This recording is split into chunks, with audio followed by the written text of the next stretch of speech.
બુધવારના રોજ અયોધ્યામાં રામ મંદિરનું પુનઃ ભૂમિપૂજન થવા જઈ રહ્યું હતું ત્યારે આ પાવન પ્રસંગે વડોદરા શહેર કોંગ્રેસ સમિતિ દ્વારા મર્યાદા પુરુષોત્તમ પ્રભુ રામ સમક્ષ હનુમાન ચાલીસાનો પવિત્ર કાર્યક્રમ વડોદરા શહેરમાં રાખવામાં આવ્યો હતો, જેમાં મોટી સંખ્યામાં કાર્યકરો અને સ્થાનિક લોકો ઉપસ્થિત રહ્યા હતા।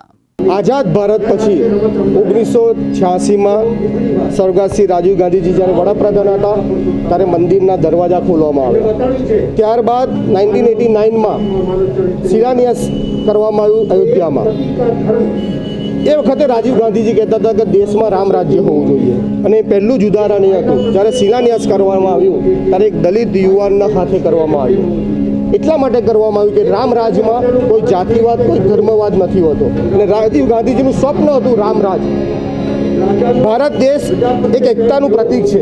આ ભારત દેશમાં વિશ્વમાં ભારત દેશ જ એક એવો છે જ્યાં દરેક ધર્મ દરેક જાતિનો પ્રાંતની ભાષા બોલાતી અલગ અલગ લોકોની વિચારધારા હોય, પણ જ્યારે દેશની વાત આવે ત્યારે સર્વ એક થઈ જાય છે। અને રામ રાજ્ય રાજીવ ગાંધીજી એટલે જ ઈચ્છતા હતા કે આ ભારત દેશમાં સૌ લોકો એકતા રાખીને વિશ્વમાં ભારત દેશ 21મી સદી તરફ લઈ જઈએ આપણે, એની માટે રામ રાજ્ય જરૂરી હતું।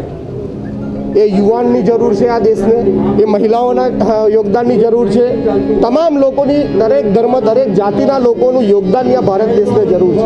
અને એક રામ રાજ્ય એવું હતું કે જેમાં કોઈ જાતિવાદ કોઈ ધર્મવાદ નહોતો, એટલે રાજીવ ગાંધીજીએ રામ રાજ્યની વાત કરી હતી। આજે બહુ ખુશીનો માહોલ છે કે મંદિરમાં શિલાન્યાસ ફરીવાર થાય છે અને મંદિરનું નિર્માણ થશે, રામ ભગવાનનું પ્રસ્થાન થશે મંદિરમાં અને રામ ભગવાનની જે વિચાર હતો એ વિચાર એક રામ રાજ્યનો વિચાર એ સર્વ પક્ષોએ સ્વીકારવો પડશે। રામ કોઈ એકનો નથી, રામ ભારત દેશના તમામ ભારતીયોના કણ-કણમાં વસેલો છે અને રામ રાજ્ય એ જ ભારત દેશનો એક જ વિકલ્પ છે પ્રગતિ માટેનો, જેમાં કોઈ ધર્મવાદ જાતિવાદ નથી આવતો। જેને લઈને વડોદરા શહેર કોંગ્રેસે આજે હનુમાનજીના પાઠ કરીને અમે રામ ભગવાનને પ્રાર્થના કરવા માંગે છે, ઈશ્વર કે તમારા રામ રાજ્યમાં ભારત દેશમાં સ્થાપના થાય, તમારા રામ રાજ્યની સ્થાપના થાય અને તમામ લોકો અખંડ ભારત તરીકે ભારત દેશને મારા ભારત દેશને વિશ્વ સ્તરે નામના થાય, તમામને પોતાનો ન્યાય મળે, એક લોકશાહી ઢબે આ ભારત દેશ ફરી જીવંત રહે, એની માટે જ અમે હનુમાન ચાલીસાનો પાઠ કરવામાં। आज देश के अंदर भगवान राम का भव्य मंदिर बनने की तैयारी और उसका भूमि पूजन होने जा रहा है। तब भगवान राम मर्यादा पुरुषोत्तम राम कहते हैं कि रामचरित्र मानस के अंदर बताया है कि भगवान राम ने अवतार लेकर इस धरती पर क्या किया। उन्होंने बताया कि माता पिता के प्रति कैसा प्रेम होना चाहिए, उनकी आज्ञा का पालन किस तरह से होना चाहिए। 14 बरस का वनवास हंसते हंसते लिया। एक भाई के प्रति क्या प्रेम होना चाहिए, एक पत्नी के प्रति अपनी क्या कर्तव्य और निष्ठा और उसके साथ में क्या आदर भाव होना चाहिए।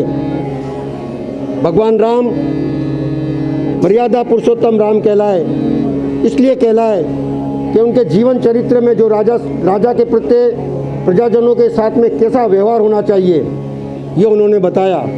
प्रजाजन में से एक छोटी सी भी आवाज़ आवे, एक धोबी ने आवाज़ करी सीता मैया के ऊपर तो अपनी पत्नी का भी अग्नि परीक्षा कराने वाले भगवान राम थे। कांग्रेस पार्टी हर एक धर्म का आदर करती है और दरेक धर्म के अंदर मान और सम्मान होना चाहिए। इसी शहर के अंदर दशामा की जो हालत हुई है आप देख सकते हो, आप लोगों ने देखा होगा। गणपति जो सर सयाजीराव गायकवाड़ के समय से चले आ रहे हैं, उनके विसर्जन का बंदोबस्त है, उनको बंद करा दिया गया है। लेकिन कांग्रेस पार्टी ये नहीं चाहती है कि दरेक पार्टी का सम्मान होना चाहिए और हम लोग जब भी सत्ता पर आएंगे तो ये किसी दशामा का भी अपमान नहीं होगा और किसी गणपति का भी अपमान नहीं होगा।